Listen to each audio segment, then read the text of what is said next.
Welcome back to another episode of Tabinosei Development Log. This week is a bit slow. In short, we are burnt out. You might be asking, burnt out already after just 1 week? The future do be looking grim, to be quite des. Anyways, we thought it was necessary to make another log update. Definitely not an excuse to slack off even more. So, the previous episode we left off on combining Chatterbox story, like the visual novel effect, with our base game features.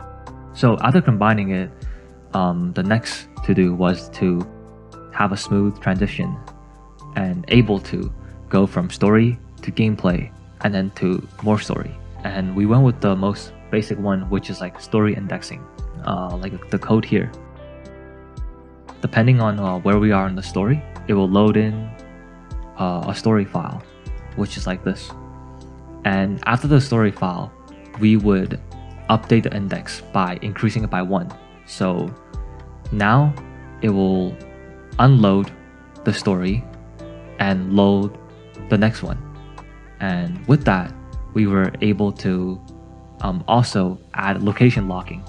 For example, here, when you reach story 1, you will be required to go to the farm. So it will set a story location to farm. And once that happens, so if we try to go anywhere else, it will show a pop-up saying, I should go to the farm first, right? So, okay, we go to the farm. And this is loaded into the next story. And yeah, so now the story is connected.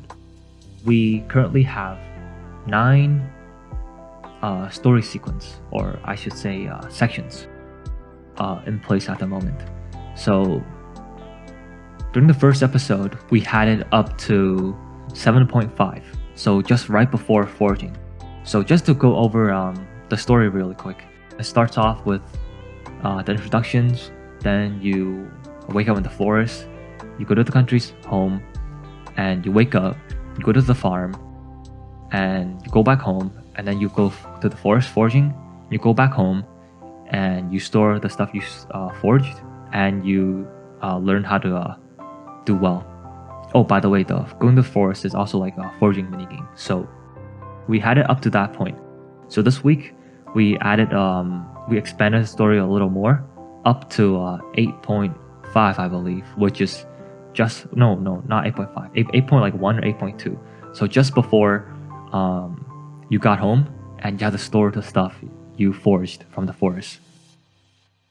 We also got a very basic inventory feature done. Let's show that real quick. Boom. It's very simple at the moment, but it's also very dynamic. So we can easily change up how many inventory slots is available, and the items can be moved around. This is a drag and drop feature. And also, boom, a trash can that you can discard items with.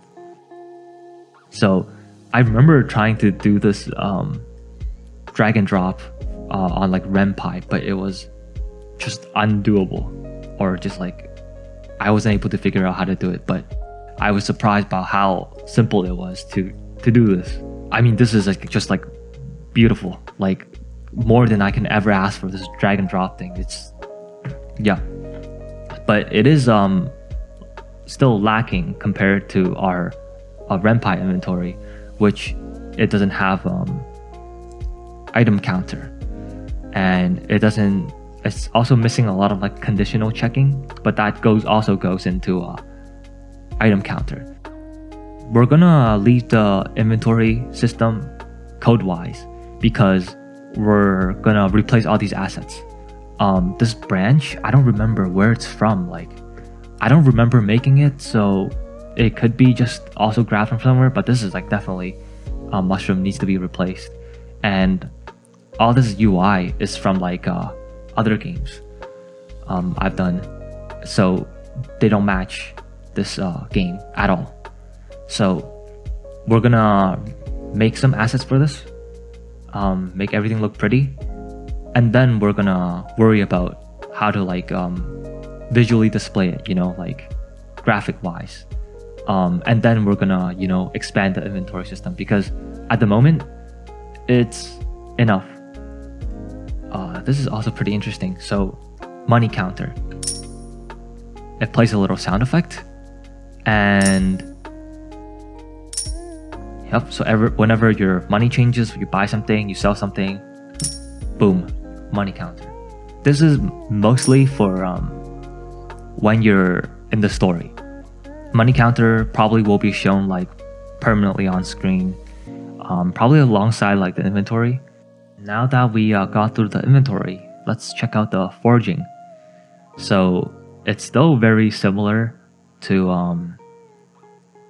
what we had in the Ren'Py code. Basically, you select something you want to search, you press it, it plays a little smoke animation, then the item will pop up. It's actually a little dumbed down because there's no like pop-up animation. Once again, I did not want to do that yet until we get more assets in, because a lot of this is like kind of, I guess, hard-coded in a way. Also auto feature, it shows collecting in here, but yeah, the row is not updated. So rolling at the moment is significantly less likely. I think it's like 5% for a mushroom and like 10% for a branch. But if you're searching manually, there is a branch, but if you're searching manually, the odds are much higher. Like I think it's like 30% for like a branch or something, and like 25% for a mushroom. So odds are pretty high. So that's like a basic foraging. We done this because the story, right, it goes up to the foraging. And I guess the last major thing we done feature-wise was the quest system. And we get the quest panel to pop up by saying coconut. So here you see we have no quest. So if you say add quest, boom. So how this works is when you're foraging, right, and then in the story, Kate, so like this girl over here, will like ask you to forge some stuff, and it will appear here. So how this works is, let's remove some of these actually. So you will see, oh damn, actually let me fix something real quick.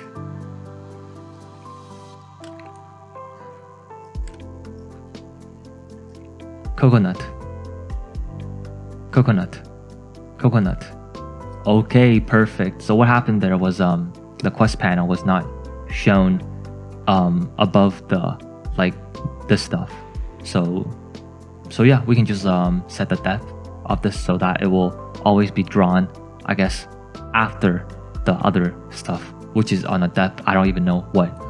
But add quest, boom. So this girl Kate will ask you to forge things, and you can see in the story she'll ask you to forge branch mushrooms and also berries, which we didn't add yet, which we will do. And you can see we have, I guess, 2 out of 5 branches and 1 out of 3 mushrooms. So you can just go ahead and like, I guess, collect enough of the branch.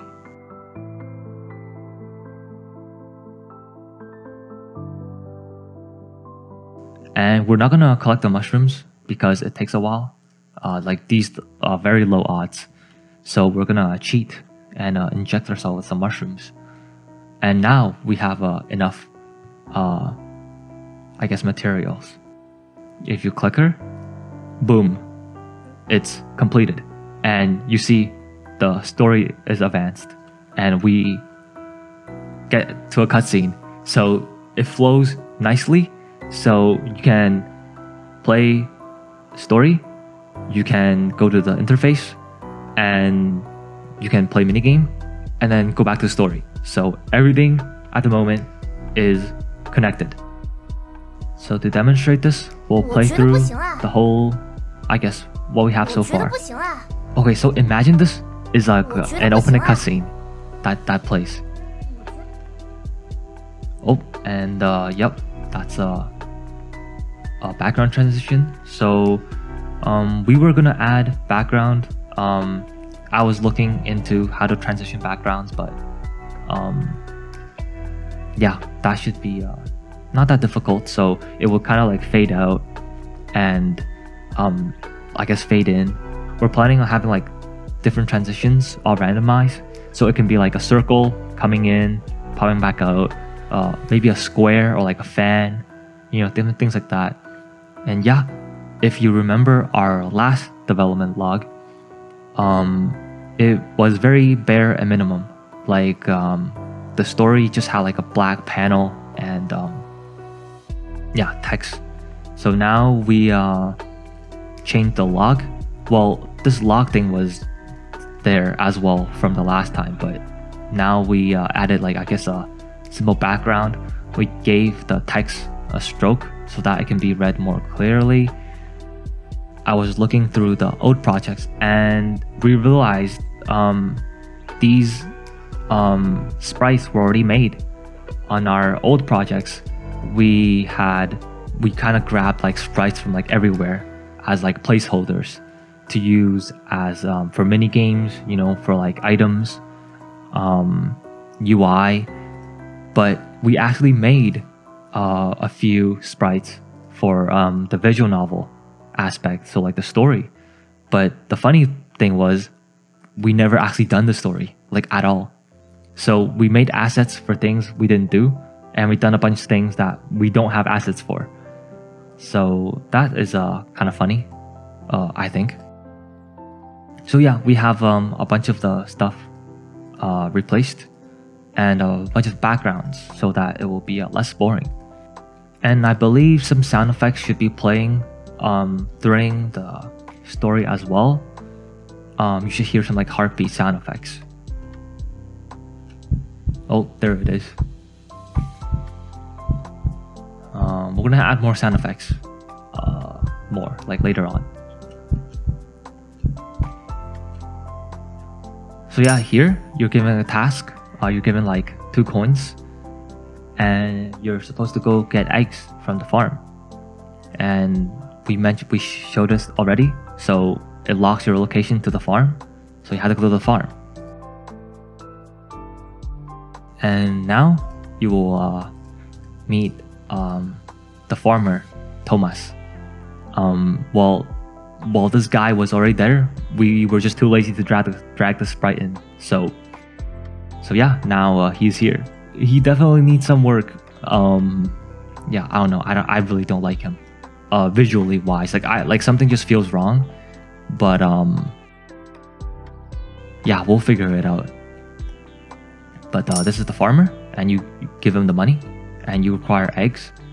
And I want the egg to like I guess pop up. Like I have like a panel here showing like the item that you like. Oh, acquired eggs. Like here. Yep, that was it. Oh, this is something else that was interesting. So because how we're doing the chatterbox is that whenever a character speaks, they get indexed and drawn on the screen. So what happens when this character doesn't speak at all? So in here you notice the farm girl, and she doesn't speak at all. So how do we know to draw her? So that was like some edit we made to the story, which was like artificially inject the farm girl into the story, even though she's not in it. Yeah, a way to get around it. You go back, you hand out the eggs, and then after breakfast, you guys will go to the forest. Oh, I think it's around here. So you guys are in the forest. She explains to you what we need to gather, and boom, and now you transition into the forging minigame. So coconut, and there's the quest panel, and oh, that is a bit sus. So yeah, if you click her, not all items been collected. So let's oh no, okay, there we go. So now we have enough branch. Let's cheat to get the rest of the mushrooms. So boom, you are my PogChamp. And now we transition into the story. So great, yeah. After this, you guys will like head back home and store the items you forged into the storage. place at your home, which will be here, I guess. So this part still is like a work in progress. So yeah, so currently the story goes up to 8.1 sequence, and all the features so far are connected. Also forgot to mention, this quest thing is also very flexible. So how we're doing it is we have the quest requirements hard coded in into like the quest manager, and whenever we give the inject player a quest, we just call the quest ID, and that will just like inject it into the player's quest. So for example, if we want to, I don't know, like add forging connoisseur, we would say add quest 1, and there it is. It looks perfect at the moment. It's very straightforward, so it should bring us no problem when we do like other quests, and it supports like multiple like quests as well, you know, some quests without requirements, like add quest 2, boom, and there it is. So now that we have a few game features in and connected, let's discuss some idea and scope. So far we definitely want to create enough content around like the initial narrative. So like the story will go up to like a certain point, and like we only made the foraging because the story requires foraging, right? So now the story requires a storage system in your home. Well, then we're gonna do log, chopping wood, so because that's the next part in the story.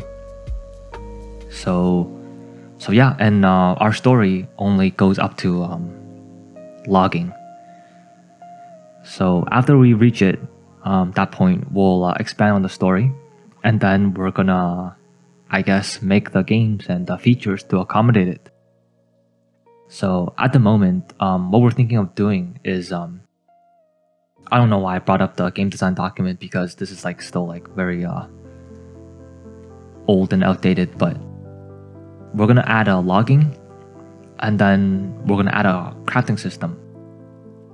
So for example, the branches you gather could be used to craft traps that can be placed in the forest, and obviously that comes with the hunting system. So yeah, that would be I guess fun to do. And then obviously we're gonna have the basic farming features, so that includes planting crops, harvesting them, and also I don't know what you call like barn animals, so kind of like before you have like chickens or like cows,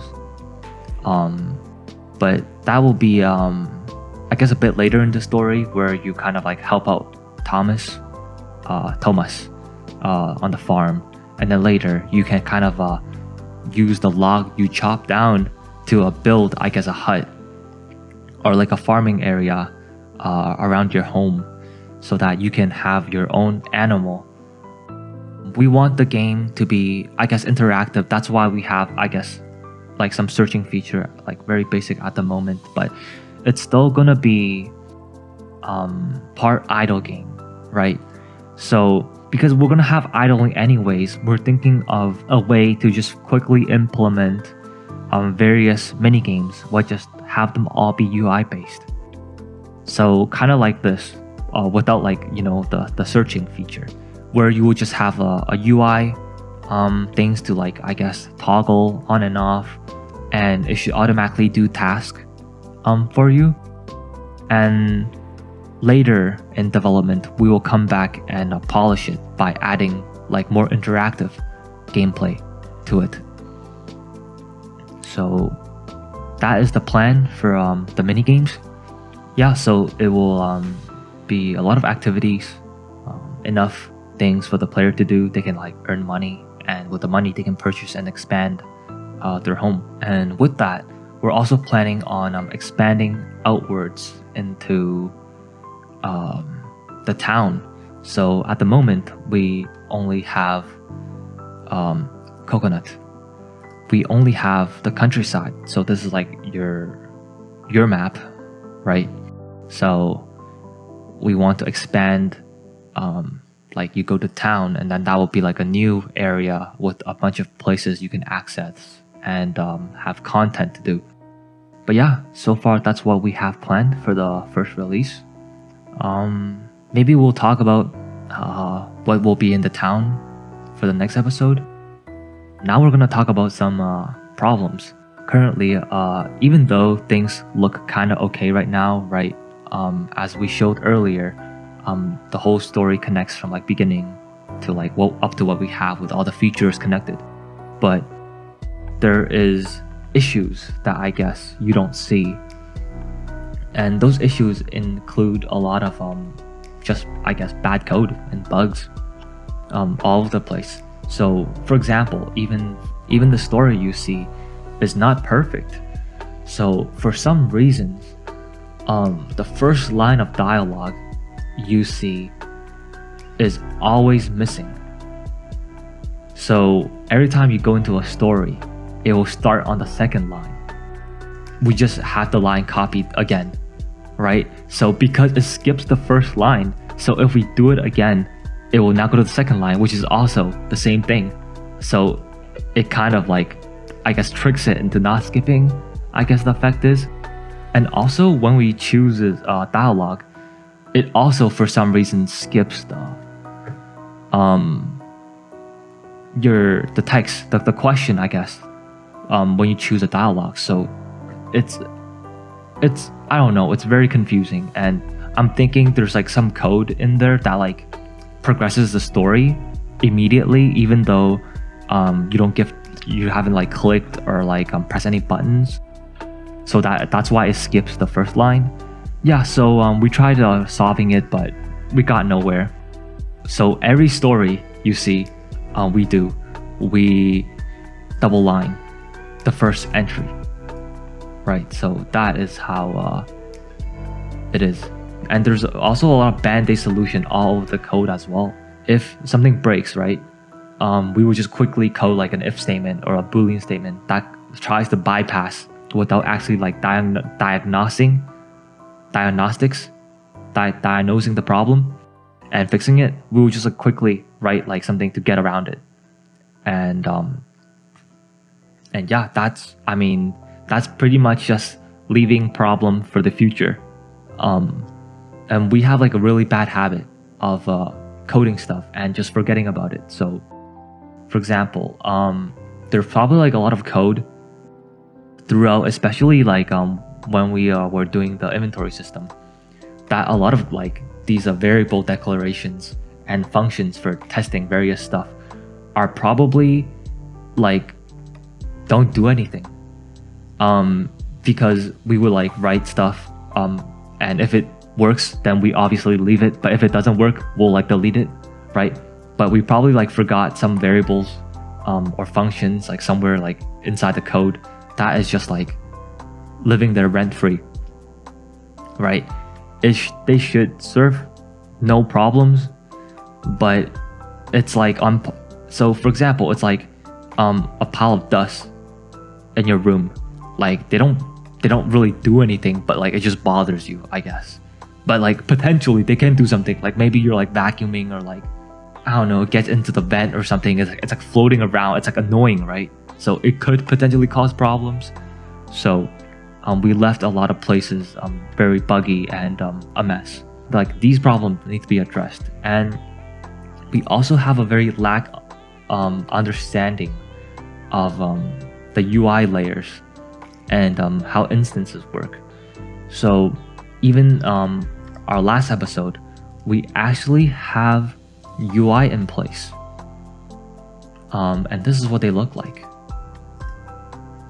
We have the pause menu, and when you click them it will bring up the settings menu. So this is where you control the music and the sound effect volumes.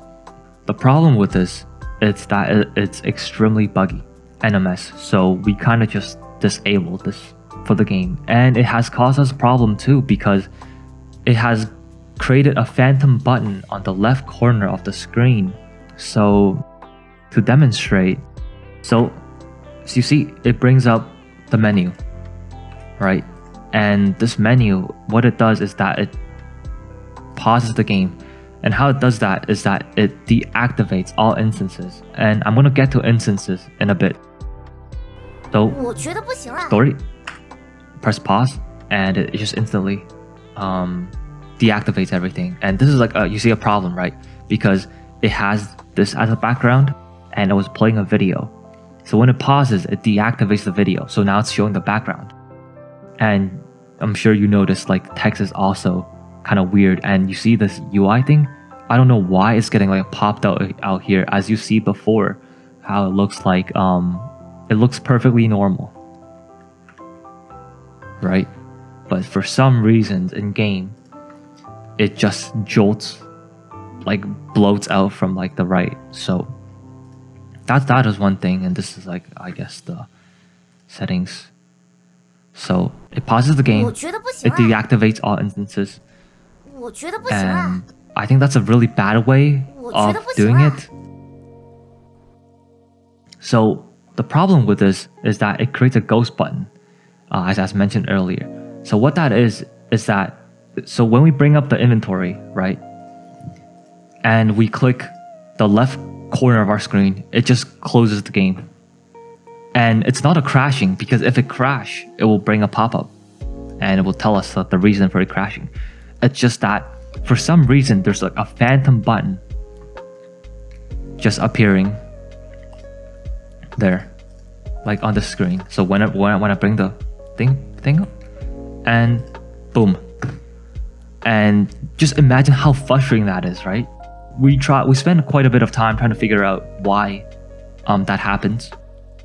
Unfortunately, we weren't able to figure out the issue because this is just like cosmic level of bullshittery that just makes no sense. Like, we don't have any like buttons or anything like over there. Very, very unfortunate. So let's talk about instances. So our inventory, our story, our quests are all like code written in these things. We store them in something called an object. So in order for them to work and activate when it's in a certain area, so like this room, we need to drag that object, so an instance, inside the room. Right now we're inside the countryside room.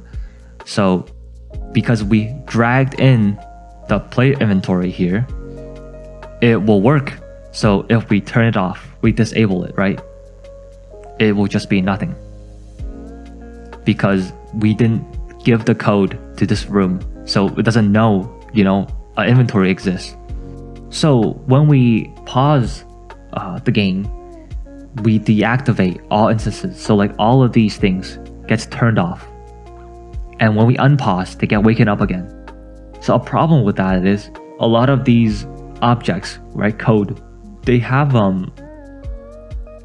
some code that initializes, that sets like certain variables and how they should behave. So when that happens, I guess when you reactivate them, all this like thing gets called again. So in certain cases, it can cause things to break, and it's causing us a lot of issues. And we only found out that you can persist these instances. So like over here, so persistent means they will exist in a certain room. So before, what we're doing is that we would just drag like like the pause manager, like the quit button, like everything. We will just go to like every single room, and we will just drop it in there. If things doesn't work, we will drop it in there.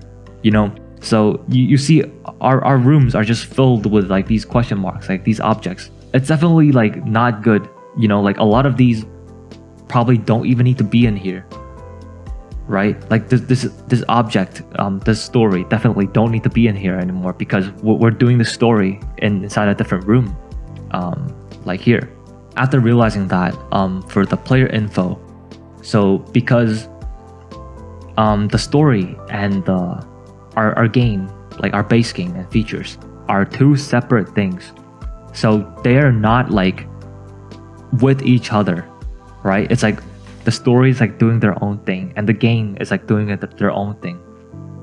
They're not connected. So every time a new story gets loaded, the story doesn't know the player name, even though we tell it to ask the game for the player name. It doesn't get it because our player name is stored in a local variable. So in a instance that is stored inside a room, so that if we leave a room, which we do because a story activates, it will now forget the player has a name. So it will just crash. So we turn the player name into global. So the player name will never get removed after it's set, right? And we can set this, this instance, right, to be persistent. So in every single room, no matter what, the story will have the player name and it will not break. So once we have a better understanding of how to persist instances or code throughout different rooms, then we can start removing. Actually, we can already start removing a bunch of stuff inside these rooms, because obviously they don't need to be in here. So yeah, this is very important because it's literally basic knowledge that we don't understand yet, which has caused us a lot of problems. And we will be using this a lot. So I think our top priority at the moment is just to figure out how to use these instances and UI layers. So it will also save us a lot of time, when we create user interfaces like a shop display and yeah, things like that. So right now we've been just kind of avoiding the problem. So we're gonna take it easy and do some learning and fix up what we have. Focus on making assets and just making things look prettier, laid out better. So yeah, I guess that concludes this episode. Thank you for watching. Till next time.